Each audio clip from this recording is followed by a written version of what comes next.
The taking of custodial control is not an act of expropriation. It's something different. Doesn't quite get into what that is. In order for it to be expropriated, the government has to actually take the item and use it itself.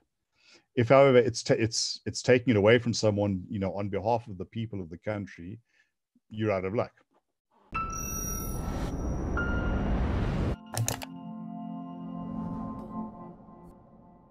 Expropriation without compensation remains a key risk in the South African political landscape today. How might this impact on property rights more broadly in the country? Well, in this extract from a longer conversation on my podcast, Solutions with David Ansara, I spoke with Terence Corrigan of the Institute of Race Relations, who has written extensively on this topic. We examine the risks posed by EWC as a policy and why it would do more harm than good. If you enjoyed this analysis, please do like this video and subscribe to the channel. Enjoy. There are two processes happening in parallel now. So we have the ad hoc committee that is reviewing Section 25 of the Constitution, but then separate to that is the expropriation bill. Could you help us to understand the difference between those two processes and how they kind of dovetail together? All right. The amendment to Section 25 is the older of the two. Well, in a sense, if you're going to take the 2017 NASREC resolution as your starting point, the EFF had been pushing for this for a long time, but all of a sudden it found that the ANC was in a position where it had committed to expropriation without compensation. So the EFF introduced this motion that we have to change the constitution because it's impossible to conduct land reform with a property clause, and the state needs to be the custodian of everything. Now, the ANC kind of watered that down and said, well, let's have a commission to look at whether we need to amend the constitution. I believe that that this was probably pre-decided. Enjoying this analysis? Click here to sign up for our 30-day free trial for more content from the CIA. It didn't give the impression that people were actually looking intently at what was being said. There seemed to be a lot of selecting of people from the audience. Literally, the chairman stood up, I like the one in the back and the lady in the red shirt, sort of thing. There didn't seem to be any translation services either, which I think was very problematic. So, be that as it may, I think it was towards the end of July 2018, President Ramaphosa went on TV and said, this is before the so-called consultation process was even finished, or the public hearings were even finished. Well, it's clear that everyone wants us to change the constitution, so we'll be going ahead and doing it. Now, that in itself would not change the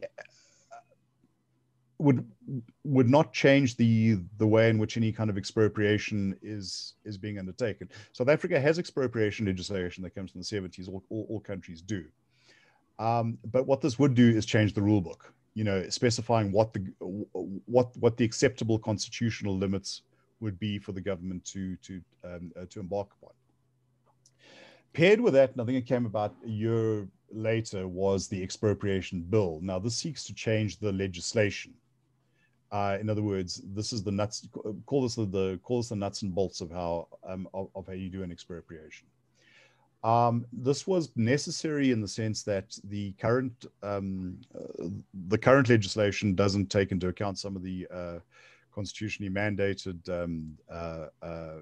specifications like public interest as opposed to public purpose. So yes, we were always going to get a new expropriation bill, but what happened with this is that it really stretched the boundaries of what the state was able to do. The definition of expropriation, for instance, is written in such a way that it mirrors a constitutional court judgment on mineral rights. Mineral rights have been vested in the state as the custodian. And what the judgment said was 2013, if I'm not mistaken, is that you can be deprived of your property, but not be eligible for compensation, since the taking of custodial control is not an act of expropriation. It's something different. Doesn't quite get into what that is. In order for it to be expropriated, the government has to actually take the item and use it itself. If, however, it's taking it away from someone, on behalf of the people of the country, you're out of luck. it also sets up a process that sort of gives the state, I would say, it weights the process in favor of the state. So you could be disputing the amount of compensation, but they can still take the property in the meanwhile, and then you get to, I don't know, carry on trying to get what you think is right. And if you can't, well, then you're out of luck. Now, so these two processes run alongside each other. The interesting thing is that when the committee, to no one's surprise, recommended amending the constitution, it was phrased in terms of, let's make explicit what is implicit. Yes, under certain conditions, it's already okay to take something without compensation. And I think that there is some truth to that. I think in certain instances, you could say just and equitable compensation for X, parcel of property may be zero. Fine. Well, this wanted to, so initially the implication was that it's just going to say, yeah, it's in some cases you can do it for no money. And the initial drafts of the constitutional amendment sort of went along with that, although they did call for legislation to define these things, which could have introduced that custodial thing by the back door. But what has happened in the last couple of weeks is that the ANC and the EFF appear to have had some sort of meeting, partial meeting of minds at least. And now the ANC is saying, well, it wants the courts largely excluded from the process, to the extent that they'll have review powers, but not, no power to actually determine a compensation. So I think that will, strip out a good deal of protection that that people might be able to rely on constitutionally at present. And secondly, they are proposing writing in a requirement that there must be measures taken to introduce state custodianship of land. So whereas the EFF wanted, the constitution just to say, well, land belongs to all people, the state is now the custodian, your title deed is not particularly valid anymore. The ANC seems to say, well, we're going to specify that's what a law has to say. With a law, remember that you only need 50% or plus one of parliament, so it's a much easier thing to get through. So that is then where we stand at the moment. For people who hold property, this is not a particularly great situation, because you must also remember this is not just about land. And there's something that makes me pull what's left of my hair out when I see journalists referring to land expropriation without compensation.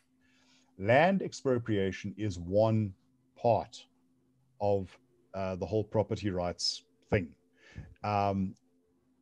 I think land has been chosen as a kind of wedge issue because you can get emotional about it in the way that you're probably not going to get excited about company shares. But believe me, there are many more valuable things in this country than patches of dry land in the Karoo, or even productive land in Mpumalanga. And I think that that those people who said that this is all a problem for farmers, doesn't affect me, or the home loan providers who said, oh, this isn't about residential properties, may get a rude awakening in the not too distant future. Yeah, Terence, and I think it's important when people make a suggestion that the government must do something about this, the government must intervene. You must replace that word government with the politicians operating on a 5-year election cycle. And Correct, yes. I think it's really important also to look at the track record of the government to say, okay, well, these are extraordinary powers that we're proposing to hand over to petty bureaucrats and low-level officials. What is the likelihood of that being abused by those officials? Well, I think given the history that we have, I think it's dead certainty. I don't see this not being abused, even under the best set of circumstances. However, I think with more checks and balances and a commitment to private as opposed to state ownership, you might be able to cut down on those dangers. But then again, I believe that this is not seen as a danger by those in power, but as an opportunity. Thanks for watching. If you enjoyed this discussion with Terence Corrigan, why don't you watch the full interview, which is linked here? That's on my podcast, Solutions with David Ansara. And until next time, take care.